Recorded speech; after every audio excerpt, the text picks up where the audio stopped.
ಎಲ್ಲ ರೈತ ಬಾಂಧವರಿಗೆ ನಮಸ್ಕಾರ. ಇವತ್ತು ಮಾನ್ಯ ಜಂಟಿ ಕೃಷಿ ನಿರ್ದೇಶಕರು, ಸಹಾಯಕ ಕೃಷಿ ನಿರ್ದೇಶಕರು ಬಾಗಲಕೋಟೆ ಅವರ ಜೊತೆ ನಾವು ಇವತ್ತು ಬಾಗಲಕೋಟೆ ಜಿಲ್ಲೆ, ಬಾಗಲಕೋಟೆ ತಾಲೂಕು ಶಿರೂರು ಗ್ರಾಮದಲ್ಲಿ ಇದ್ದೇವೆ. ಇಲ್ಲಿ ರೈತರ ಒಂದು ಹೊಲದ ಒಂದು ವೀಕ್ಷಣೆಗಾಗಿ ನಾವು ಬಂದಿದ್ದೇವೆ. ಇಲ್ಲಿ ನಾವು ನೋಡಲಾಗಿ ಇಲ್ಲಿ ರೈತರು ಈ ಹಿಂಗಾರಿ ಹಂಗಾಮಿನಲ್ಲಿ ಕಡಲೆಯನ್ನು ಮೇನ ಬೆಳೆಯಾಗಿ ಇಲ್ಲಿ ಬಿತ್ತಿದ್ದಾರೆ, ತಾವು ನೋಡ್ಬೋದು. ಅದರ ಜೊತೆಗೆ ರೈತರು ಈ ಜೋಳವನ್ನು ಸಹಿತ ಸಿಡಿಗಾಳಗಳನ್ನು ಹಾಕಿದ್ದಾರೆ.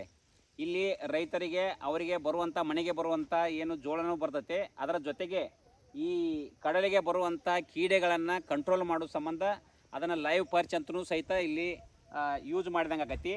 ಈ ನಿಟ್ಟಿನಲ್ಲಿ ರೈತರು ಕಡಲೆನೂ ತೊಗೊಂಡಂಗೆ ಆಗತೈತಿ ಮತ್ತು ಅದರ ಜೊತೆಗೆ ಜೋಳನೂ ತೊಗೊಂಡಂಗೆ ಆಗತ್ತೆ. ಅದರ ಜೊತೆಗೆ ಅವರ ಮನೆಗೆ ಇನ್ನಿತರ ಸಣ್ಣ ಪುಟ್ಟ ಕಾಳು ಕಡ್ಡಿಗಳನ್ನು ಪಡೆಯಲು ಸಹಿತ ಬೇರೆ ಬೇರೆ ದ್ವಿದಳ ಧಾನ್ಯಗಳನ್ನು ಸಹಿತ ಇಲ್ಲಿ ರೈತರು ಹಾಕಿದ್ದಾರೆ, ತಾವು ನೋಡ್ಬೋದು. ಇಲ್ಲಿ ಮಾತ್ ಬೀನ್ ಅಂದರೆ ಏನು ಮಟ್ಕಿ ಕಾಳದ್ದು ಸಹಿತ ಇಲ್ಲಿ ಇಂಟರ್ ಕ್ರಾಪಿಂಗ್ ಮಾಡಿದ್ದಾರೆ. ಅದರ ಜೊತೆಗೆ ಹುರುಳಿಯನ್ನು ಸಹಿತ ಹಾರ್ಸ್ ಗ್ರಾಮ್ನು ಮಾಡಿದ್ದಾರೆ. ಅದರ ಜೊತೆಗೆ ಕೊತ್ತಂಬರಿ ಸಹಿತ ಇಲ್ಲಿ ತಮ್ಮ ಮನೆಗೆ ಬರುವಂಥ ಕಾಯಿಪಲ್ಯ ಅಥವಾ ಮಸಾಲೆ ಪದಾರ್ಥ ಬರುವ ಸಂಬಂಧ ಕೊತ್ತಂಬರಿನೂ ಹಾಕಿದ್ದಾರೆ.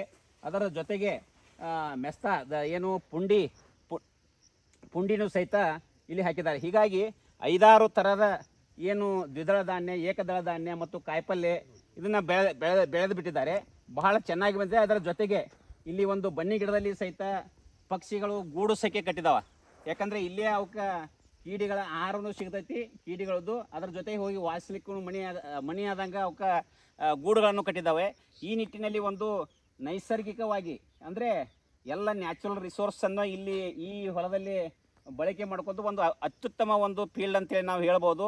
ಈ ರೀತಿಯಾಗಿ ರೈತರು ಬೇರೆ ಬೇರೆ ಬೆಳೆಗಳನ್ನು ಬೆಳೆದಾಗ ಒಂದು ಬೆಳೆ ಕೈ ಕೊಟ್ಟರು ಮತ್ತೊಂದು ಬೆಳೆ ಬರುತ್ತದೆ ಅನ್ನೋದು ಒಂದು ಆಶಾಭಾವನೆ ಇಟ್ಕೊಂಡು ಇಂಥ ಬೆಳೆಗಳನ್ನು ಬೆಳೆದರೆ ನಮ್ಮ ಮಣ್ಣಿನ ಫಲವತ್ತತೆಯನ್ನು ಕಾಪಾಡಿಕೊಳ್ಬೋದು ಮತ್ತು ನಾವು ಆರೋಗ್ಯವಾಗಿ ಉತ್ತಮ ಇಳುವರಿಯನ್ನು ಪಡೆದು ಮತ್ತು ಉತ್ತಮ ಆಹಾರವನ್ನು ಸಹಿತ ಇದರಿಂದ ನಾವು ಪಡೆಯಬಹುದು ಅಂತ ಹೇಳ್ಬೋದು.